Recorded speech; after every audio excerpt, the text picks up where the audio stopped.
Hello दोस्तों, आप लोग कैसे हैं। आशा करती हूँ आप अच्छे होंगे, मैं भी अच्छी हूँ। तो आज हम सीखेंगे अस्तर वाले सूट पर बुकरम के गले कैसे लगाते हैं, और इसके साथ साथ ही मैं आपको बताऊँगी कुछ ऐसे लोगों की बातें जो हमें सिलाई करते समय बहुत ही परेशान करते हैं। यहाँ तक कि हमें इतना इतना निराश कर देते हैं कि हमारा मन होता है भाई अब सिलाई छोड़ दो, क्योंकि इससे क्या होता है कि हम लोगों के बुरे बनते जा रहे हैं।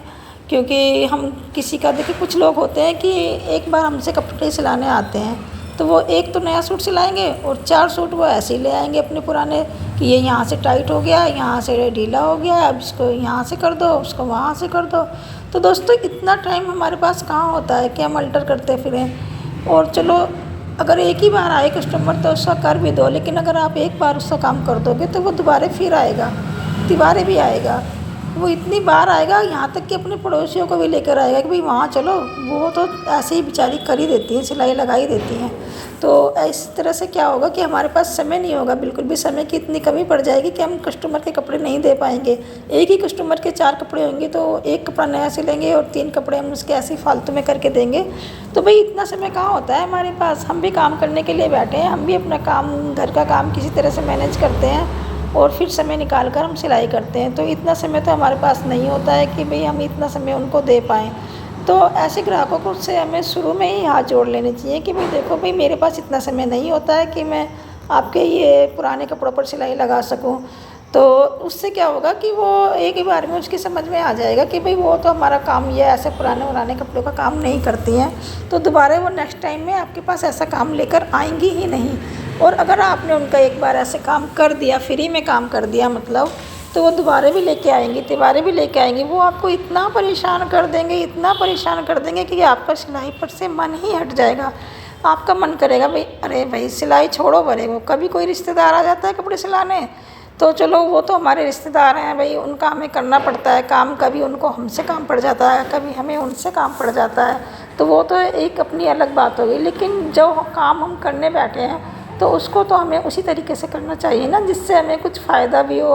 अब हम इतना समय भी लगा रहे हैं, अपने बच्चों को भी परेशान कर रहे हैं, मतलब उतना समय नहीं दे पाते हैं उन्हें भी। घर में भी कितने काम हमें एडजस्ट करने पड़ते हैं, अपनी इच्छाओं को मारना होता है, रात रात भर जगना होता है। तो ये तो नहीं है कि हम फ्री में ही सबके काम करेंगे। तो हमें ऐसे ग्राहकों से बचना चाहिए। उन्हें ऐसी लत लगानी ही नहीं चाहिए कि जो वो आपको आगे चल के परेशान करें और आपको सिलाई से मन हटा दें। तो हमें ऐसे ग्राहकों से बचना चाहिए। तो दोस्तों, हमें क्या करना है कि उनको शुरू में ही मना कर देना है। इससे क्या होगा, अगर आप उनको शुरू में ही मना कर दोगे तो उन्हें भी बुरा नहीं लगेगा। और अगर आप उनका काम शुरू में कर दोगे और फिर बाद में उन्हें मना करोगे तो उन्हें भी बुरा लगेगा। इससे क्या होगा कि वो कस्टमर तो नाराज़ होगा ही होगा, साथ में वो आपसे नेक्स्ट टाइम कपड़े सिलाने भी नहीं आएगा। क्योंकि भाई पहले आप उसका काम कर देते थे और अचानक से मना करोगे तो उसे तो बुरा ही लगेगा। क्योंकि उसे बुरा क्यों लगेगा दोस्तों, उसे बुरा इसलिए लगेगा क्योंकि उसे उस काम की, फ्री के काम की आदत हो चुकी है। अब आप शुरू में ही मना कर देते तो शायद उसे इतना बुरा नहीं लगता और आपका ग्राहक भी बना रहता। तो इसलिए हमें ऐसे ग्राहकों से तो बिल्कुल बचना चाहिए। किसी का भी काम हमें फ्री में नहीं करना है भाई। हम भी 2 पैसे कमाने के लिए बैठे हैं, अपना समय गंवा रहे हैं, तो ऐसे थोड़ी ना हम किसी को भी फ्री में काम करेंगे।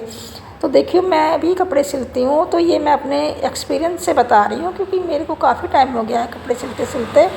मुझे भी लोगों ने इतना परेशान कर दिया था, इतना परेशान कर दिया था। तो भाई मैंने तो फिर अपना रूल बना लिया है कि भाई मैं किसी का काम फ्री में तो नहीं करूँगी।